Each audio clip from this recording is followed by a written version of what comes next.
깊이 있는 시선으로 오늘을 바라보는 뉴스 퍼레이드 문을 엽니다. 오늘의 주요 뉴스 보시겠습니다.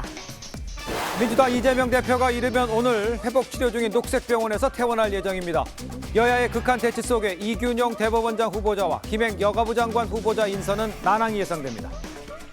배우 이영애가 이승만 대통령 기념관 건립에 기부한 것에 대한 비난 목소리에 화합을 위한 것이라고 밝혔습니다. 이영애 씨는 재단에 5천만 원을 기부했는데 이를 두고 일각에선 이승만 대통령의 잘못을 거론하며 비난했습니다. 올해 노벨 물리학상은 백경군의 1초의 레이저 개발에 기여한 이 과학자 3명에게 돌아갔습니다.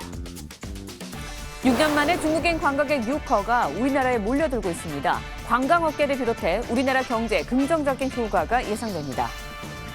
네, 저희는 잠시 뒤에 돌아옵니다.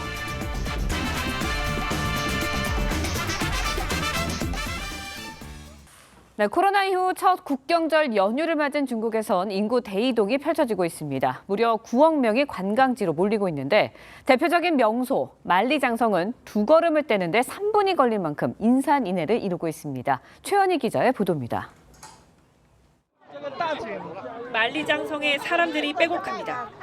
사람들은 거대한 인파 속에서 천천히 걸음을 내딛습니다. 3분 동안 겨우 2발짝만 움직일 수 있었다는 말이 나올 정도입니다. 第一次来的话就觉得人太多了，但是呢，如果不是国庆来又没有时间，所以只能这个时候来。 지난달 29일부터 오는 6일까지 8일간의 연휴를 맞아 중국 전역에서 관광객이 인산인해를 이루고 있습니다. 베이징 자금성, 상하이 와이탄 같은 주요 관광지는 물론 아시안게임이 열린 항저우의 명승지도 국세통을 이룹니다. 一个就是因为杭州这边西湖的风景一直没有来看，一个就是这次亚运正好想来看看运动会，结果发现没有票了。 중국 당국은 이번 국경절 연휴 기간 8억 9,600만 명이 이동할 걸로 내다봤습니다. 코로나 봉쇄가 유지됐던 지난해보다 86% 늘어난 규모입니다. 第一次到上海来，在国庆节这一天遇见了这么激情的效果，特别兴奋。 우리 돈 145조 원의 관광 수입이 발생할 걸로 예상되는데 중국 당국은 연휴 특수가 내수를 견인해 경기 회복의 발판이 되길 기대하고 있습니다. TV조선 최원입니다.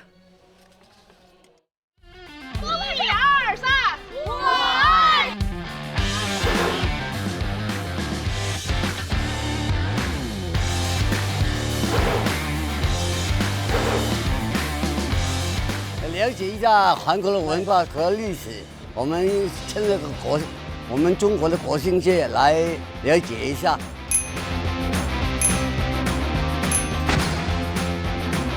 包包啊，就是首饰啊这种。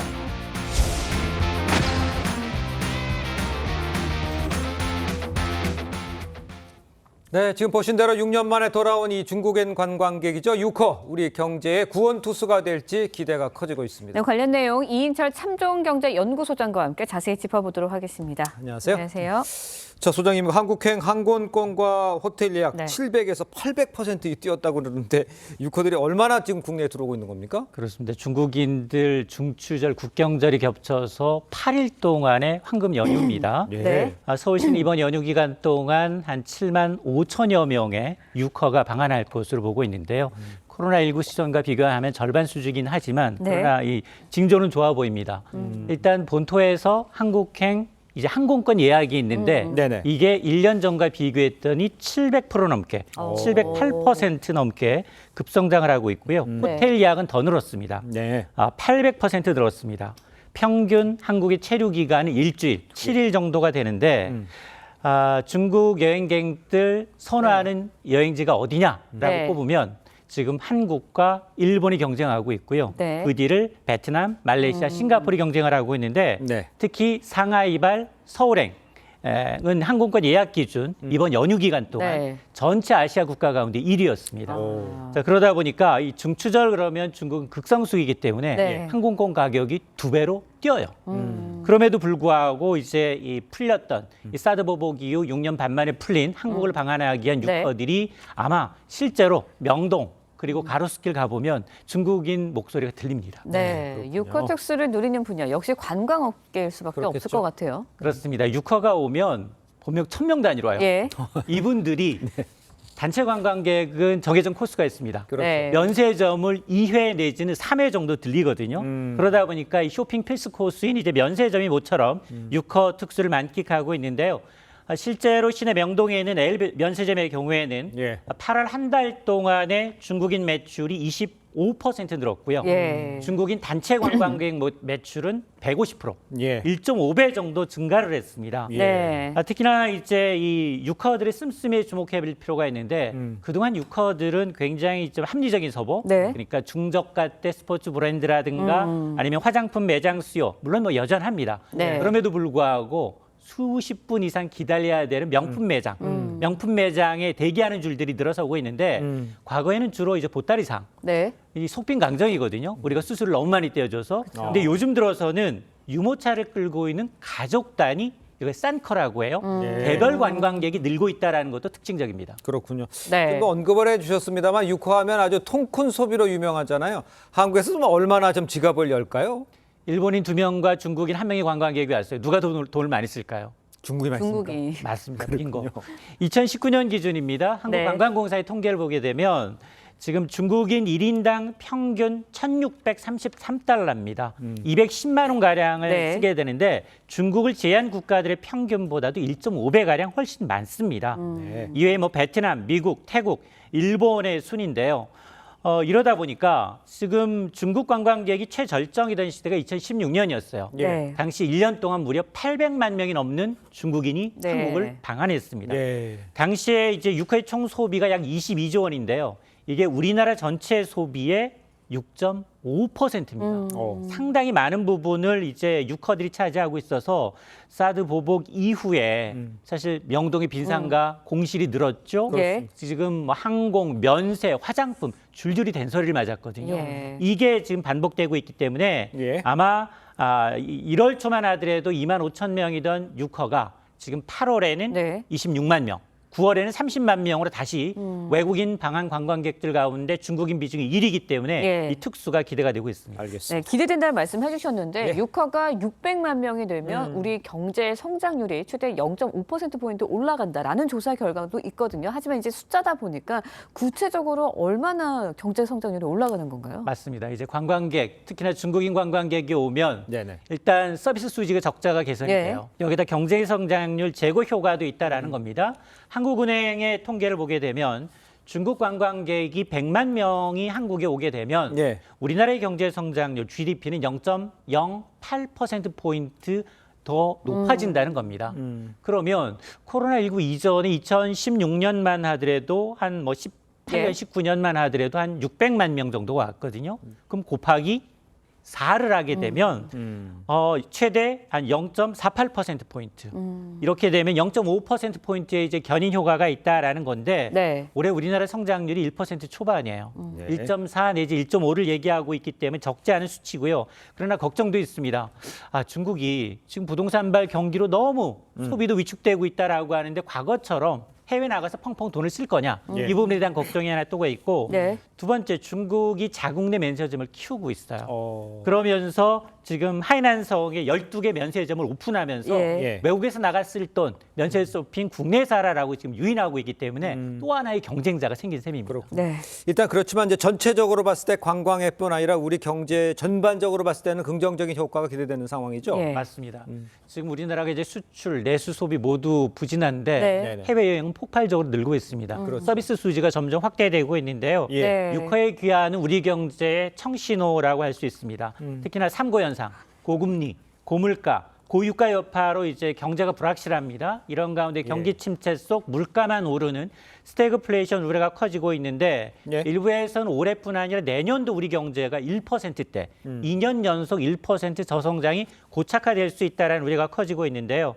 그러나 육화가 코로나19 이전 수준으로 회복된다면 네. 내수 경기 회복의 청신호, 신호탄이 될 수 있는데 특히 최근에 발표되고 있는 경제 지표 가운데 비제조업, 네. 특히나 예술이라든가 스포츠, 여가, 레저 이 서비스업 부분에 이제 심리가 개선이 되고 있거든요. 네. 이런 것들이 중국이 단체 관광을 허용한 것들이 영향을 미친 게 아니냐라는 분석입니다. 네, 육회가 우리 경제에 이제 미치는 긍정적인 효과가 큰 만큼 맞습니다. 단기적으로 끝나지 않고 지속적으로 이어나가야 될 것 같은데 어떤 방안이 있을까요? 정부는 올해, 내년 한국 방문의 해로 만들겠다. 2017년까지는 연간 외국인 관광객 3천만 명 유치를 목표하고 있는데 절반은 중국이 해줘야 합니다. 예. 자, 그러기 위해서는 우리도 준비가 좀 필요한데요. 네. 물론 뭐 전 세계적으로 뜨거운 호응을 받고 있는 이제 K-컬처, 네. 여전히 외국인 손님을 유인할 수 있는 유인 효과는 맞습니다. 그러나 언제까지 우리가 이제 이 K-컬처에 의존할 거냐, 한류에만 기댈 수는 없다라는 거거든요. 네네. 특히나 정부는 이제 중국인 단체 관광객의 전자비자 발급 수수료를 면제해주고 있고요. 한시적으로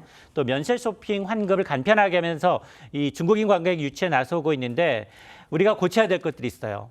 고질적인 저가 패키지 상품. 그리고 이제 이 관광지 바가지 극성을 부리고 있거든요. 중국인들이 한 번 오면 좋은데 재방문율을 높여야 돼요. 그러겠네요. 야, 지금 엔화가 싼데 제주도 가는지 차라리 일본 가겠다. 우리나라 분들도 이렇게 생각을 하고 있는데 중국인도 똑같은 생각을 하고 있거든요. 예. 자, 그러면 지금 특히나 이제 일본의 후쿠시마 오염수 방출로 인해서 중국인들의 반일 감정이 상당히 좋지 않거든요. 그러니까 그 일본으로 갈 수 있도록 우리가 반사이익을 기대할 수 있기 때문에 우리가 미리미리 준비를 해야 된다. 지금 인프라도 상당히 부족합니다. 갑자기 천여 명씩 단체 관광객이 오니까 관광버스 운전하는 운전기사 부족하고요. 그렇죠. 통역 부족하고요. 가이드가 부족해요. 그리고 이제 비행기도 통상 평상시 수준이 60%로 운항을 하고 있기 때문에 이런 인프라를 빨리 개선하는 것도 필요합니다. 알겠습니다. 알겠습니다. 오늘 말씀 여기까지 듣겠습니다. 고맙습니다. 고맙습니다. 네, 동남아에 진출한 우리 기업들이요 새로운 마케팅 전략으로 현지 시장을 공략하고 있습니다. 네, 이른바 현지화 대신 국내 소비자들과 똑같은 서비스를 선보여 호응을 얻고 있습니다. 장윤정 기자의 보도입니다. 대만에서 두 아이를 키우고 있는 러페이션 씨. 아이들 물품은 주로 한국 배송업체를 통해 주문합니다. 然后因为很快到货，我就可以赶快塞小朋友嘴巴，就是妈妈觉得很方便这样。 지난해 10월 대만에 진출한 이 업체는 빠른 배송을 선호하는 국내 소비자를 겨냥한 전략 그대로 같은 서비스를 선보였고 6개월 만에 현지에서 가장 많이 설치한 쇼핑 앱에 이름을 올렸습니다. 跟韩国人的就是习性啊习惯，然后就是台湾人对韩国的接受度就越来越高。 베트남 하노이에 문을 연 복합 쇼핑몰도 우리나라 쇼핑몰을 그대로 옮겨놓은 모습입니다. 국내 유명 식당이 한국 간판을 단 채 그대로 입점했고 경주 인기 디저트인 시범빵 가게 앞에는 베트남 젊은이들이 길게 줄을 섰습니다. 이렇게 시범 모양이에요. 이게 하나에 35,000동이면 그냥 반올림 하면 2,000원 정도? 이 쇼핑몰에 입점한 한국 브랜드 36개 가운데 6곳이 매출 상위 10위권에 올랐습니다. K 콘텐츠 인기를 앞세운 한국화 전략이 동남아 현지 소비자들의 마음도 열고 있습니다. TV조선 장윤정입니다. 올해 노벨 물리학상은 백경분의 1초를 포착할 수 있는 빛의 원리를 연구한 과학자들에게 돌아갔습니다. 노벨위원회는 이른바 아토초 펄스의 생성 방법을 찾아낸 피에르 아고스티니, 프렌츠 크라우스, 안뮬리에 교수를 수상자로 선정했습니다. 이 가운데 안뮬리에는 역대 5번째 여성 수상자입니다. 어제 저녁 8시쯤 서울 금천구 안양천에서 70대 추정 여성이 심정지 상태로 발견됐습니다. 소방당국은 사람이 떠 있는 것 같다는 신고를 받고 출동해 심정지 상태인 여성을 발견하고 병원으로 옮겼지만 여성은 결국 숨졌습니다. 경찰은 실족사 가능성이 높은 것으로 보고 정확한 사고 경위를 파악 중입니다. 야생 멧돼지가 경찰서에서 난동을 부리다 실탄을 맞고 사살됐습니다. 멧돼지가 사람을 향해 돌진하는 등 아찔한 상황도 펼쳐졌습니다. 노도일 기자의 보도입니다. 멧돼지 한 마리가 경찰서 주차장을 활보합니다. 주차된 차량 사이를 오가다가 풀숲으로 달려가 몸을 숨깁니다. 너무 자극하지 말고. 순찰차가 다가가자 갑자기 빠른 속도로 달아나더니 경찰서 정문으로 돌진하기도 합니다. 멧돼지가 수색 중인 경찰관을 향해 달려드는 등 위험천만한 상황도 발생합니다. 결국 경찰이 권총으로 멧돼지에게 실탄을 여러 발 쏩니다. 머리 잘 노리고 쏴요, 머리.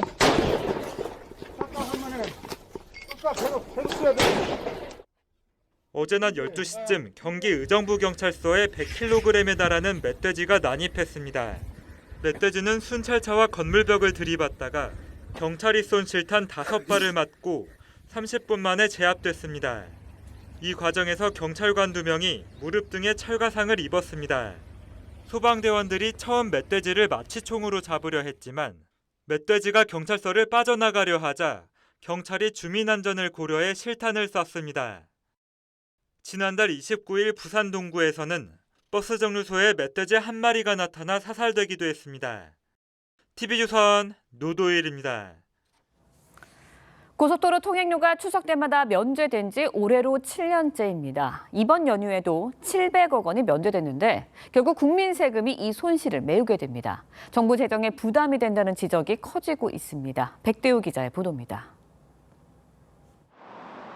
고속도로를 달리는 차량들. 요금소 앞인데 속도를 줄이지 않고 그냥 지나칩니다. 하이패스 통행로도 요금이 찍히지 않고 그야말로 프리패스입니다. 문재인 정부가 들어선 지난 2017년 이후로 코로나19가 한창이었던 지난 2020년과 2021년을 제외하곤 명절엔 통행료를 받지 않고 있습니다. 2017년 이후부터 이번 추석 연휴까지 면제된 통행료 총액은 모두 4,800억 원에 달합니다.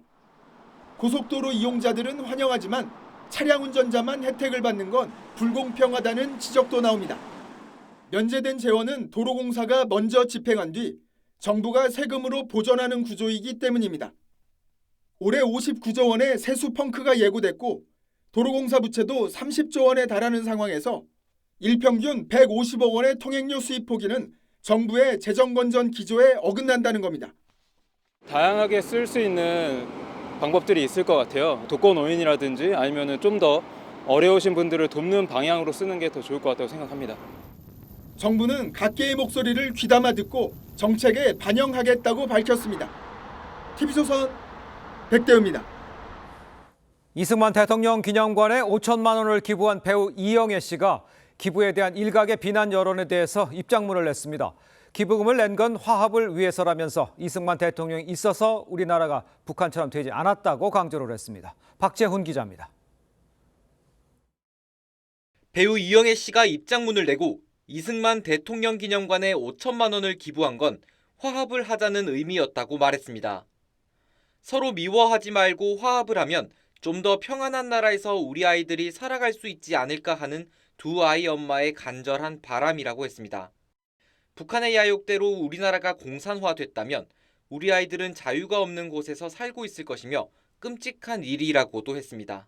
국가의 브랜드는 아이의 교육과 육아를 열심히 하시는 엄마와 그리고 아빠, 그런 가정이 국가의 브랜드가 아닌가. 많은 분들이 정말 이 나라를 위해서, 우리나라를 알리기 위해서. 앞서 이 씨는 지난달 12일 이승만 대통령 기념관에 기부금을 내며 자유대한민국의 초석을 다진 초대 대통령이라고 평가했습니다. 이후 일부 인터넷 매체 등을 중심으로 이 씨에 대한 비난 여론이 일자 입장문을 낸 겁니다.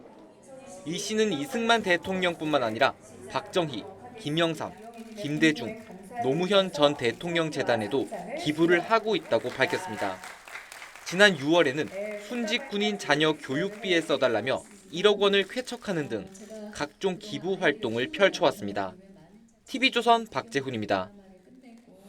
민주당 이재명 대표 영장 기각 이후 여야의 대치가 극한으로 치닫고 있습니다. 당장 내일 김행 여성가족부 장관 후보자에 대한 인사청문회 국민의힘이 불참 가능성을 시사를 했고 이균영 대법원장 후보자 인준도 불투명해진 상황입니다. 황병준 기자입니다. 국민의힘이 오는 5일 예정된 김행 여성가족부 장관 후보자 인사청문회에 불참할 수 있다는 뜻을 밝혔습니다. 민주당이 지난 27일 김 후보자 인사청문회 일정을 단독 의결한 것에 대한 반발입니다.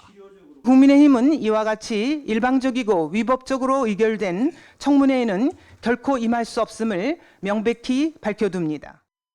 다만 민주당이 단독으로 진행하더라도 청문회 자체를 막을 수 없고 여당이 장관 후보자 청문회를 보이콧하는 데 따른 부담도 있어 실제 불참할지는 미지수입니다.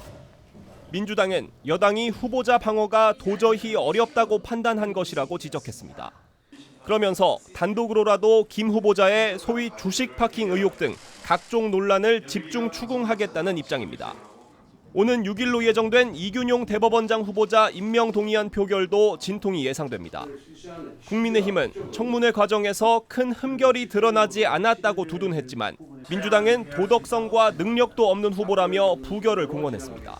부적격한 분이 대법원장이 됨으로써 생길 수 있는 여러 가지 부작용과 어려움이 있을 수 있지 않겠습니까? 민주당은 6일 본회의에서 노동법 개정안, 소위 노란봉투법과 방송 3법 등 쟁점 법안도 처리하겠다는 방침이어서 여야 간 힘겨루기가 예상됩니다. TV조선 황병준입니다.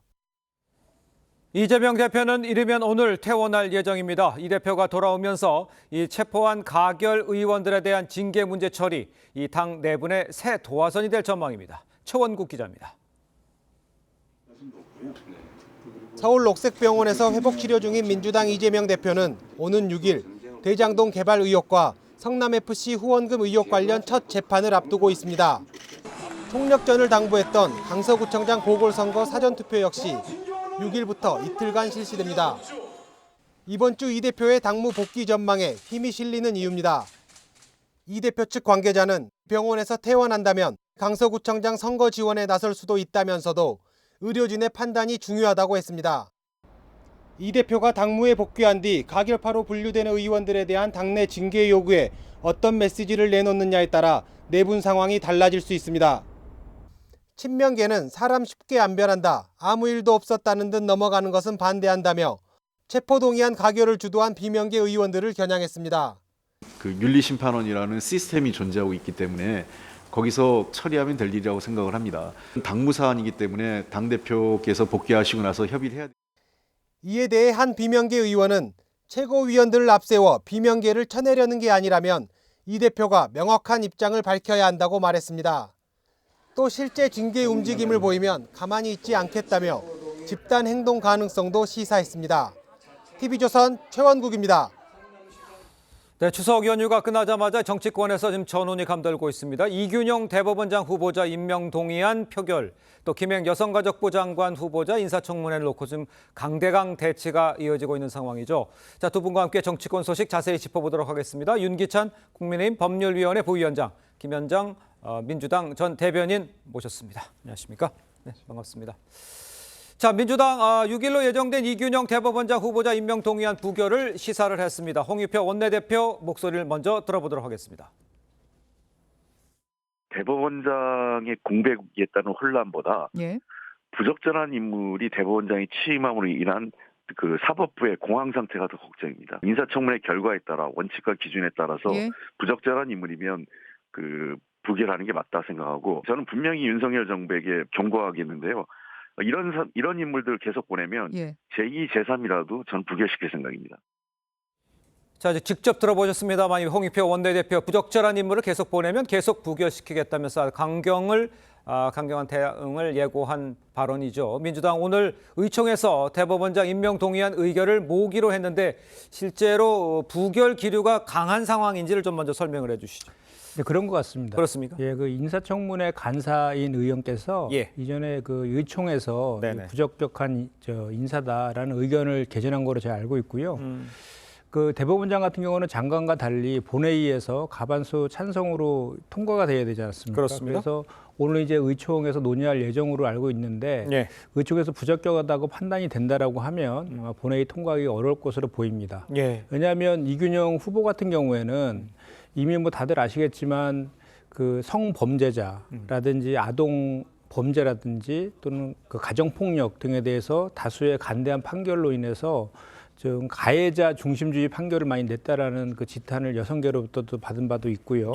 그다음에 이제 역사 인식이 부재하다. 그래서 그 이안부에 대해서 자발적 매춘이라는 거에 대해서 내가 직접 경험해보지 몰랐다라는 등, 그리고 또 1948년 건국론을 주장하는 등 역사 인식도 되게 부재하다. 이 외에도 뭐 10억 원에 달하는 재산을 미신고하거나 또는 그 증여세 탈루 의혹도 있고요. 더군다나 공정성에 시비일 수 있는 아빠 찬스의 의혹까지 더해지고 있어서 의혹 자판기 후보라는 그런 이제 그 얘기까지 나오고 있는 상황이어서 통과가 되기는 쉽지 않은 그런 분위기인 건 맞는 것 같습니다. 알겠습니다. 역사인식 부재도 몇 가지를 좀 지적을 해주셨습니다만 일단 국민의힘에서는 이균영 후보자 청문회 과정에선 큰 흠결이 드러나지 않았다는 입장입니다.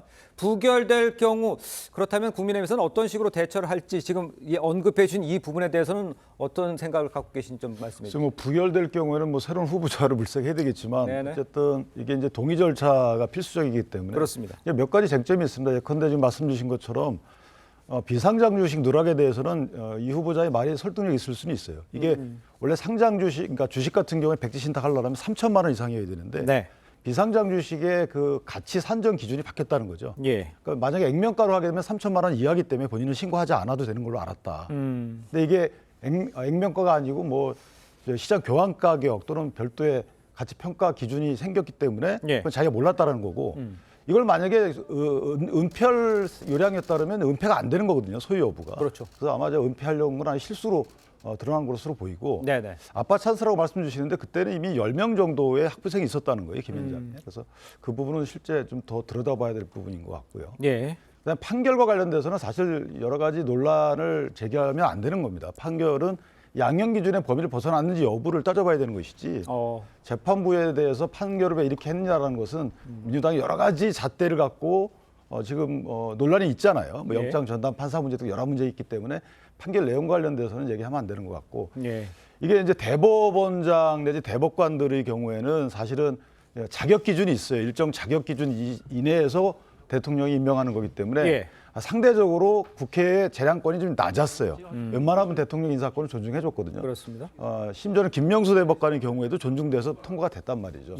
그 당시 여러 가지 편향 논란이 있었지만 그리고 또 하나 피해가 큽니다. 부재하게 되면 일단 대법관 회의를 사실상 하지 못해요. 그러니까요. 물론 이제 뭐 선임 대법관이 업무를 이어봤지만 실제 선임 대법관이 할 수 있는 범위가 적거든요. 네네. 그렇다면 뭐 법관들 인사도 못 하는 거고 전원합의체도 사실상 할 수는 있지만 하기 어려워요. 지금 미뤄지고 있거든요. 세 번째는 대법원장에서 대법관들이 입장을 내서 빨리 임명해 달라고 지금 국회에 입장 전달을 해놓은 상황이에요. 그렇다면 성향에 문제가 없다면 이 판결 앞으로 이런 성향 때문에 문제가 벌어질 것 같다라는 문제가 없다면 임명에 동의해 주는 게 맞다. 두 번째는 대법원장은 국회에서 인준 표결 시에 무기명 비밀 투표입니다. 그래서 아마 민주당 입장에서도 부담스러운 부분이 없지 않아 있을 거예요. 이재명 대표에 대한 체포동의안 때 반란표가 있었잖아요. 만약 여기서 또 반란표가 나오면 어떻게 할 거냐 이거죠. 이게 제적과반 출석에 출석과반 찬성이기 때문에 똑같아요. 그래서 아마도 민주당 원내 지도부 입장에서도 부담스러울 것이다. 그렇다면 흔쾌히 사법부의 독립을 존중해 주는 차원에서 인정하는 게 맞고 사법부 수장의 임명 여부를 대통령에 대한 불만에 대해서 반작용으로 하면 안 되는 거죠. 지금 민주당 입장에서 보면 국회 입법부 좌지우지하고 있어요. 사법부까지 좌지우지하려고 합니까? 행정부도 탄핵 해임건이 수차례 하고 좌지우지하고 있잖아요. 이런 차원에서 보면 협조하는 게 맞다라고 생각합니다. 그 사법부 수장 공백에 대해서 우려를 해주심과 동시에 성향이 맞으면 이번에는 사법부 독립 같은 걸 고려했을 때 흔쾌히 좀 해주는 게 좋지 않겠느냐 이런 지적 같으신데요.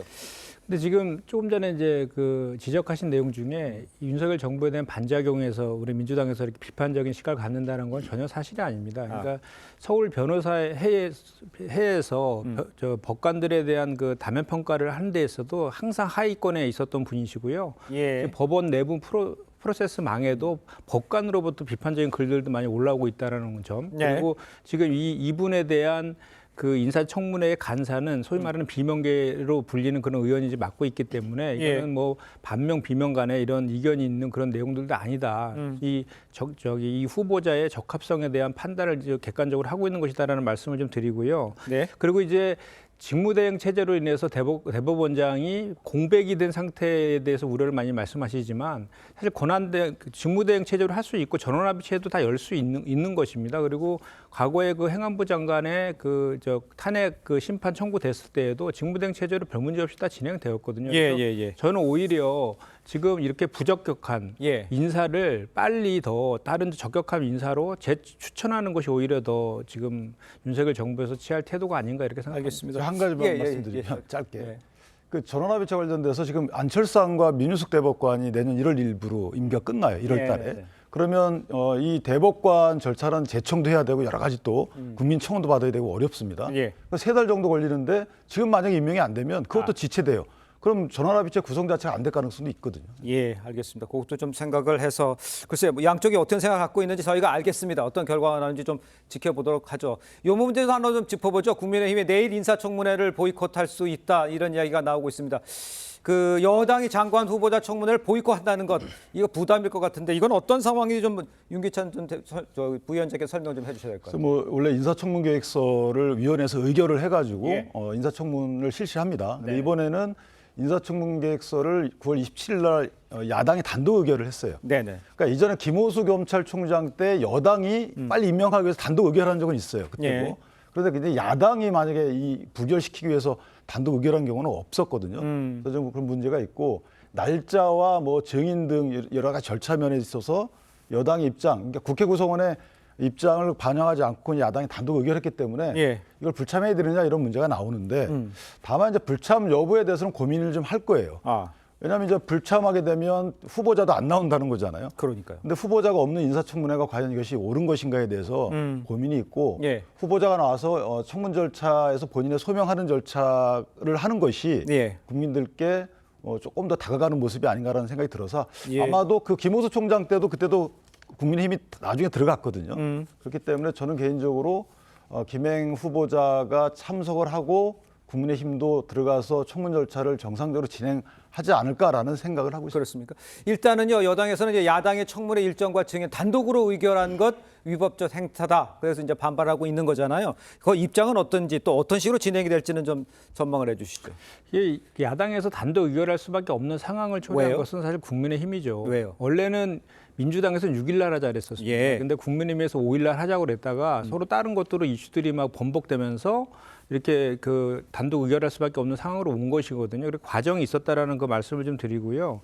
지금 좀 전에 말씀하신 것처럼 지금 김행 후보자 같은 경우는 각종 의혹 때문에 여당에서도 좀 방어하기가 곤란하다. 뭐 여당에서도 포기한 후보다. 뭐 이렇게 이래서 보이콧하는 것 아니냐라는 그런 얘기들까지 나오고 있는 상황이에요. 그래서 저는 좀 전에 말씀하신 것처럼 국회의 권한과 의무가 대단히 중요하기 때문에 인사청문회는 예정대로 시행하는 것이 맞고 그 청문회 과정에서 후보의 자질의 검증에 대해서 국민적 눈높이로 판단하는 것이 맞다 이렇게 생각합니다. 알겠습니다. 자, 다음 소식도 짚어보겠습니다. 단식을 마치고 이번 치료를 받고 있는 이재명 민주당 대표가 이르면 오늘 퇴원할 것으로 알려졌는데요. 재판 출석 또 이 당내 갈등 봉합 과제가 만만치가 않습니다. 자, 일단 오는 6일 이제 대장동과 성남 FC 의혹 관련 첫 재판도 앞두고 있고 또 강서구청장 후보 보궐선거 사전 투표 6일부터 이틀간 시작이 되죠. 글쎄요, 이제 어떤 것들을 먼저 핸들을 하는 게 좋은 건가 이런 지적들 많이 있는데 무엇을 먼저 해야 된다고 보십니까? 일단은 당장 10월 11일 날 있는 강서구청장 보궐선거의 승리를 이끄는 게 가장 시급하죠. 그래서 지금 제가 엊그저께 그 병문안을 좀 다녀왔었는데 상태가 많이 호전되고 계시고 또 이렇게 빨리 복귀하고 싶어하는 의지가 대단히 강하셔가지고 제가 알기로는 이제 금요일부터 내일 모레부터 이제 사전 투표가 시작되지 않습니까? 그렇습니다. 그래서 내일 정도에 아마 강서구 가서 지원 유세를 하지 않을까 이렇게 좀 예상이 되고요.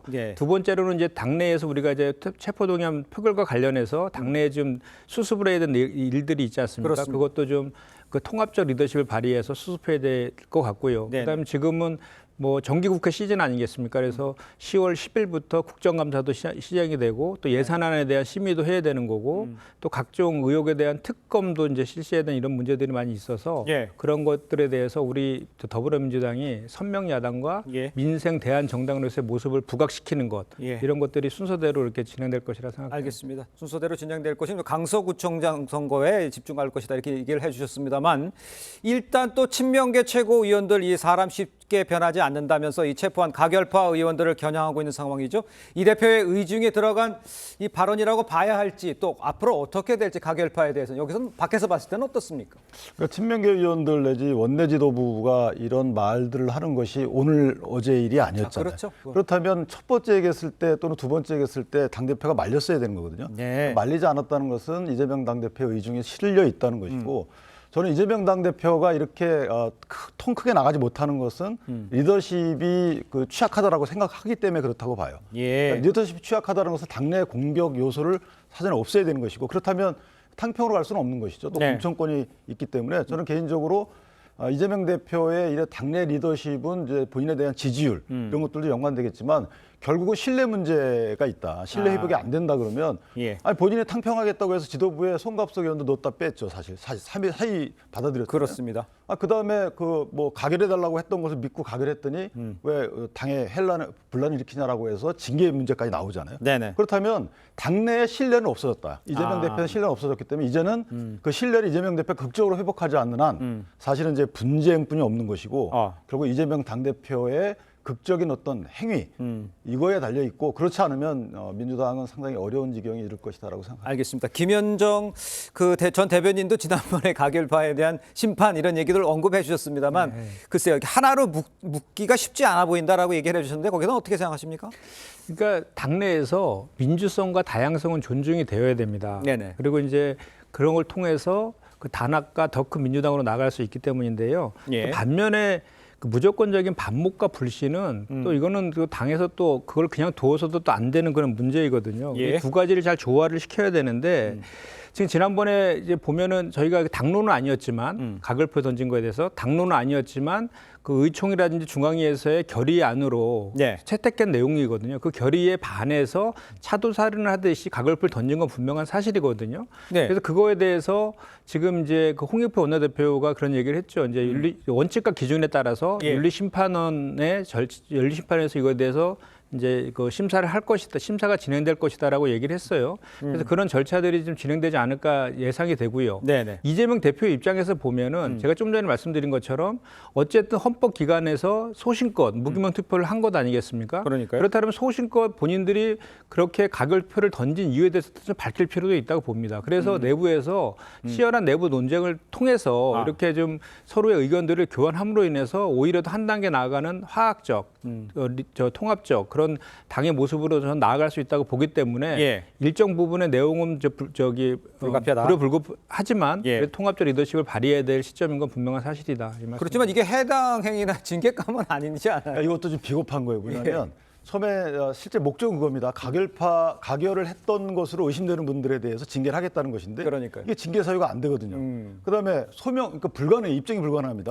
내가 가결파를 했다고 해서 형사소송법에서조차 자백에는 보강 증거가 필요한 법인데 이건 여러 가지 증거가 있을 수가 없어요. 그러니까 지금 나오는 얘기가 뭐냐면 이재명 당대표를 내려오라고 했던 사람들 그런 사람들 상대로 해가지고 해당 행위라고 징계하겠다는 거거든요.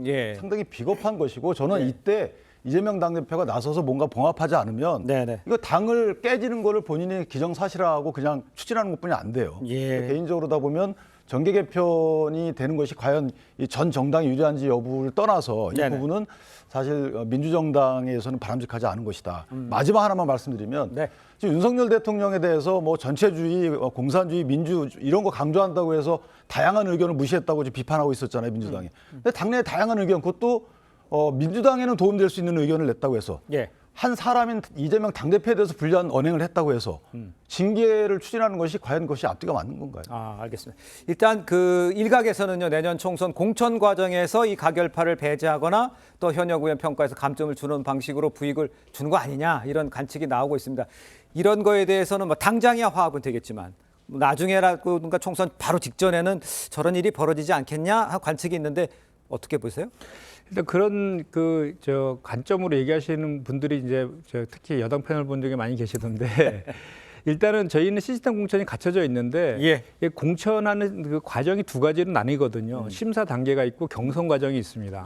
심사 과정에서 각종 이제 뭐 여론조사도 하고 면접도 보거든요. 거기에서 이제 부적격 기준에 해당하는지 여부도 이제 판정을 하는데 거기에서 통과가 되면 이제 경선이 돼요. 그런데 기본적으로 이 경선에서 불이익을 준다는 것은 그 경선에서의 불이익이 아니라 심사 단계인데 이미 심사 단계에서 경선 단계로 넘어가면은 현직 의원들이 대단히 큰 메리트들을 가지고 있어요. 그래서 5대5로 경선을 하는 시스템이기 때문에 오히려 신인들의 그런 그 진출들이 많이 막혀 있기 때문에 그걸 혁신안으로 제시하고 있는 이런 상황이기도 하거든요. 그렇기 때문에 뭐 공천 과정에서의 불이익이 현실적으로 이렇게 가능하지는 않다 이 말씀드립니다. 알겠습니다. 자, 오늘 말씀 여기까지 듣겠습니다. 두 분과 인사 나누겠습니다. 고맙습니다. 감사합니다. 네, 한동훈 법무부 장관을 파면하자는 목소리 민주당에서 끊이질 않고 있는 상황입니다. 홍익표 원내대표 국정감사가 끝나는 10월 이후에 탄핵소추 여부를 판단할 것이라고 했습니다. 황병준 기자입니다.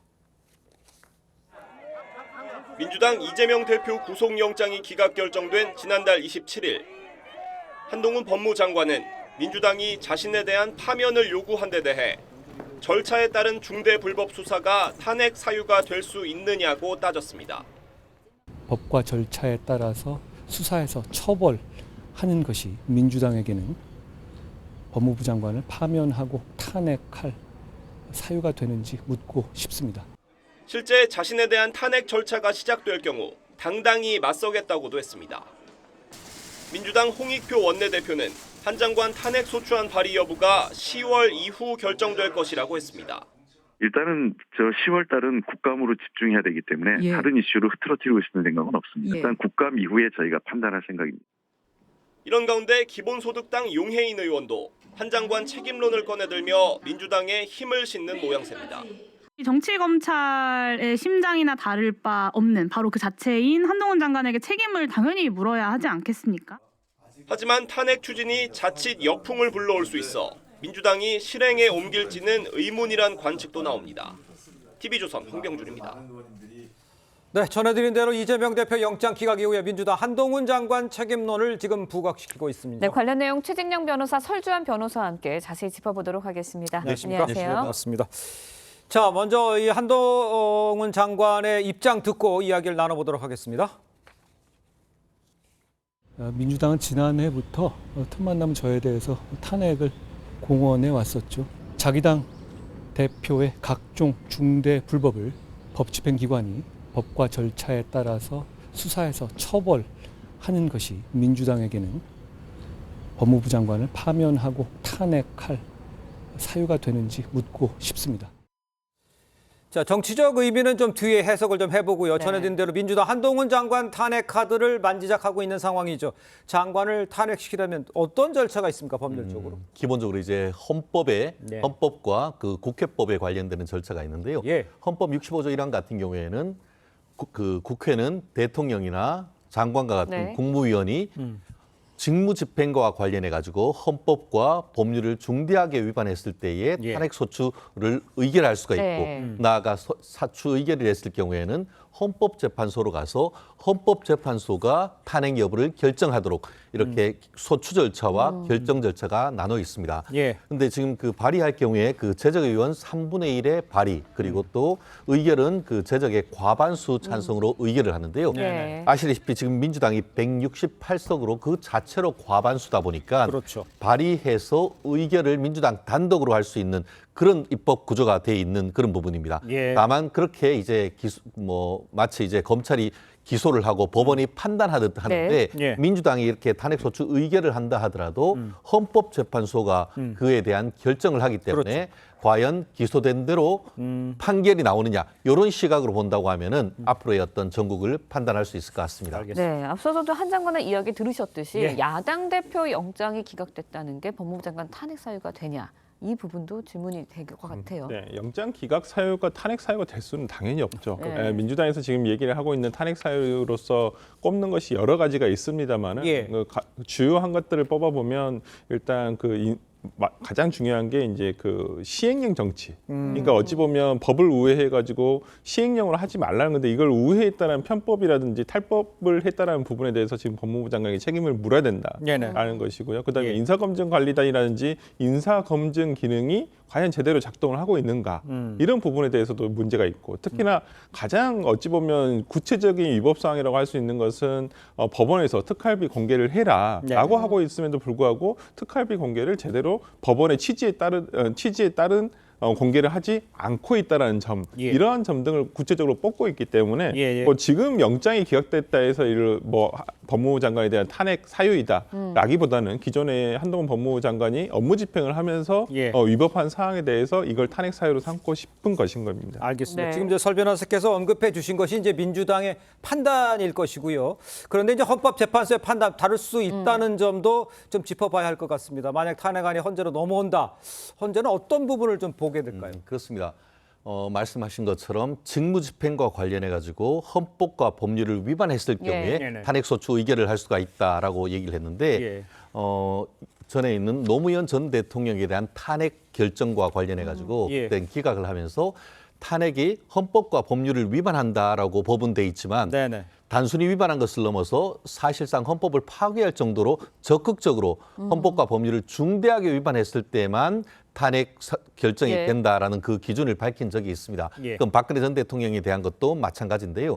좀 전에 설 변호사님 같은 경우에는 그 한동훈 장관이 시행령 정치를 한다.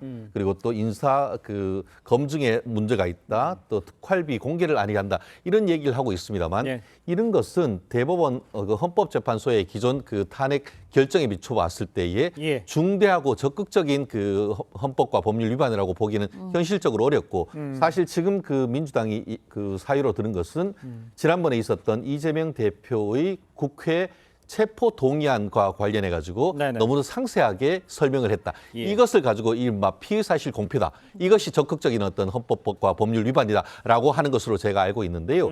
만약에 이런 식으로 된다고 하면 앞으로 탄핵은 할 수가 없겠죠. 그 국회의원에 대한 어떤 그 체포 동의를 할 수가 없겠죠. 그렇기 때문에 이런 부분은 사실상 헌법재판소가 탄핵에 대한 결정을 할 것이다라고 믿기보다는 사실상 탄핵으로 인한 정치적인 타격을 입히기 위한 한동훈 장관에 대한 탄핵에 대한 으로 인한 직무를 정지시키고 어떤 정치적 타격을 입히기 위한 그런 어떤 정치적 공세다라고 읽히는 것은 바로 그 부분이 아닌가 생각합니다. 네, 정치적 공세라는 말씀해 주셨는데 헌재에서 이제 탄핵이냐 아니냐 최종 결론 내기까지 시간이 걸리지 않습니까? 얼마나 걸리게 되나요? 네, 뭐 이상민 전 행안부 장관 같은 경우에는 167일이 걸렸어요. 보통 180일 전, 그러니까 보통 180일 이내에 하게끔 돼 있는 것이 헌법재판소 법에는 정해져 있습니다만은 실제로는 그건 이제 권고 규정이기 때문에 어떤 그 기간을 넘어서도 할 수 있고 그 기간 전에 또 할 수 있는 부분이고 저는 아까 그 최 변호사님 말씀에 약간은 첨언을 하자면 헌법재판소는 우리가 성격 규정을 그 법적 성격을 정치적 사법재판이라고 하거든요. 그러니까 단순히 어떤 대법원이라는 이런 사법적인 온전히 사법적인 재판뿐만 아니라 어떤 정치적인 내용이 가미된 사법재판을 한다는 것이기 때문에 저는 지금 한동훈 장관에 대한 것이 온전히 사법적인 위반 여부뿐만 아니라 정치적으로도 이 부분이 위반 소지가 있다라고 한다면 저는 충분히 판단을 할 수 있다고 보기 때문에 민주당으로서는 당연히 탄핵에 대한 것을 검토해 볼 수 있는 상황 아닌가. 그러니까 이제 만약에 이제 하게 되면 이제 이상민 장관처럼 그 기간 동안에는 아무 일을 못 하게 되는 거죠. 그렇죠. 그러니까 사임도 못 하게 되고, 그러니까 해임도 못 하게 돼 있기 때문에 이 부분에 대해서는 일단은 판결이 날 때까지 결정이 날 때까지 기다려야 되는 상황이라서 민주당으로서는 어찌 보면 내년 총선을 놔두고 어찌 보면 한동훈 장관으로 인한 리스크를 줄이기 위해서라는 목적으로도 어찌 보면 정치적인 목적은 포함되어 있지 않을까라는 생각을 해봅니다. 알겠습니다. 자, 두 분 말씀 여기까지 듣겠습니다. 고맙습니다. 고맙습니다. 감사합니다.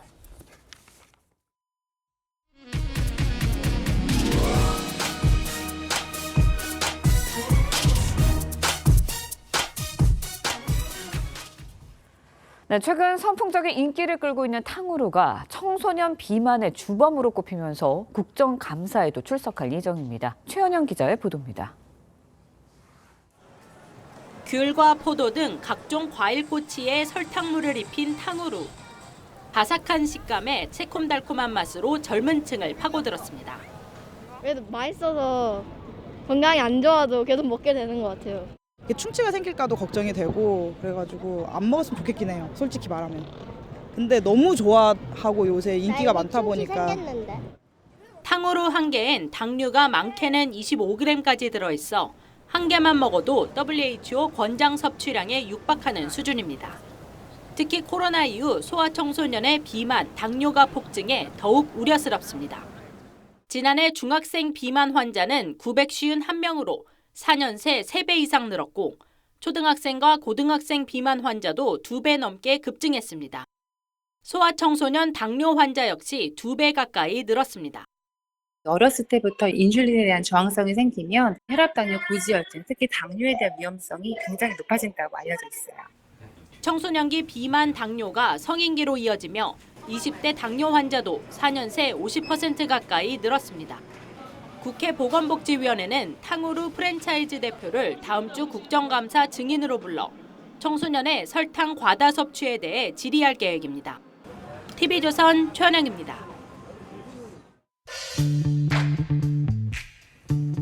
렌즈에 담긴 그 순간 그 의미를 짚어보는 시간이죠. 사진기자가 선택한 아침의 한 장입니다. 오늘은 조선일보 사진부 고운호 기자와 함께합니다. 안녕하세요. 안녕하십니까? 오늘 아침에 볼 사진 어떤 건가요? 네, 오늘 볼 사진은 지난 가을 전국 산하가 다채롭게 물든 장면입니다. 여름 더위가 물러가고 가을이 성큼 다가왔습니다. 연휴 사이 설악산에는 올해 첫 단풍이 관측됐는데요. 곧 대한민국 산하가 울긋불긋 물든다는 신호입니다. 올해도 오색 행연이 펼쳐질 사진들을 모아봤습니다. 강원도 오대산 진고개가 울긋불긋 단풍으로 물든 자태를 뽐냅니다. 산행뿐 아니라 드라이브 코스로도 유명한데요. 단풍 시작은 산 전체가 정상에서부터 20%가량 물들었을 때를, 단풍 절정은 80%가량 물들었을 때를 기준으로 합니다. 산림청의 예측에 따르면 전국 유명산의 단풍 절정 시기는 이번 달 하순이라고 합니다. 네, 전국의 가을 축제도 열리면서 대한민국의 눈과 입이 즐거워질 것 같네요. 네. 천고마비의 계절답게 축제와 볼거리가 다양합니다. 한평 엑스포공원에서 열리는 대한민국 국향대전은 다양한 국화 분재 작품을 감상할 수 있습니다. 서울 하늘공원에서는 뎁사리와 핑크 뮬리를 배경으로 사진 찍기 좋습니다. 사진 기자들은 멋진 가을 스케치 사진으로 시청자들의 눈을 즐겁게 하기 위해 이번에도 만반의 준비를 하고 있습니다. 이 좋은 계절이 지나가면 다시 1년을 기다려야겠네요. 올해도 멋진 사진 기대하겠습니다. 지금까지 아침의 한 장이었습니다. 오늘은 중부지방에 비가 내리겠습니다. 경기 북부와 강원 영서 북부에 5에서 20mm, 그 밖의 지역은 5mm 안팎으로 예상되는데요. 비가 내리는 동안 돌풍이 불거나 벼락이 치는 곳도 있겠습니다. 비가 그친 뒤 북서쪽에서 찬 공기가 내려오겠는데요. 내일과 모레 서울의 아침 기온이 10도까지 떨어져 쌀쌀하겠고 한낮에도 18도에 머물며 기온이 낮아지겠습니다. 현재 내륙 곳곳으로 안개가 끼어 있습니다. 가시거리가 200m 안팎까지 좁혀져 있어 교통안전에 유의해 주셔야겠습니다. 바다의 물결은 제주 남쪽 먼바다에서 최고 4m로 매우 높게 일겠고 남해안과 제주도 해안에서는 너울성 파도가 밀려오겠습니다. 오늘 한낮에는 어제보다 1도에서 4도 정도 높겠는데요. 서울이 23도, 대구 25도, 부산 26도가 예상됩니다. 내일부터는 다시 맑고 일교차 큰 가을 날씨가 이어지겠습니다. 날씨였습니다.